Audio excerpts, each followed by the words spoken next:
বহরমপুর শহরেই four star deluxe premium hotel with luxury and comfort golden retreat. এখানেই জেলার একমাত্র ডিস্কোথেক, আছে রেস্টুরেন্ট, লাউঞ্জ বার, অত্যাধুনিক gym, spa, swimming pool, club মেম্বারशिপের সুযোগ। বহরমপুর শিল্প তালুকে গোল্ডেন রিট্রিট। हम लोगों को इतना डराया, धमकाया, चमकाया, ईडी, सीबीआई, घर परिवार, माँ, बच्चों, बीवी, किसी को नहीं छोड़ा, फिर भी आज सर ऊंचा करके लड़ रहे। दिल्ली का कुत्ता बनने से बेहतर रॉयल बंगाल टाइगर बन के जिए, सर उठा के जिए, सर उठा के जिए।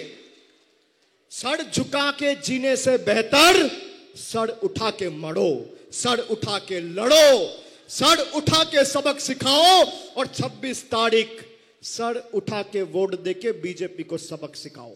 এখন রয়্যাল বেঙ্গল না রয়্যাল ক্যাট দেখতে হবে না,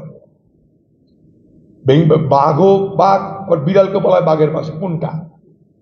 কারণ একটাই যে ইডি সিবিআই অরবিন্দ কেজরিওয়ালকে জেলে ভরে দিচ্ছে, হেমন্ত সোরেনকে জেলে ভরে দিচ্ছে, অদ্ভুত নিয়মে খোকাবাবু পার পেয়ে যাচ্ছে।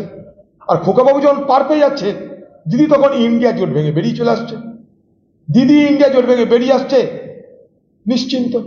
इधर उधर की बात ना कर, बता कफिला कैसे लुटा, মোদির সঙ্গে সমঝোতার কি পরিপ্রেক্ষিতে হয়েছে, কেন ইডি সিবিআই তোমার খোকাবাবুকে ডাকাডাকি করা বন্ধ করে দিল, কেন অরবিন্দ কেজরিওয়াল আর হেমন্ত সোরেন জেলে যাওয়ার সঙ্গে সঙ্গে দিদি তুমি পাল্টি খেয়ে ইন্ডিয়া জোট ছেড়ে বেরিয়ে এলে কেন?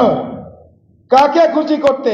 যা খুশি তাই বোঝালে হবে না, অনেক হয়েছে।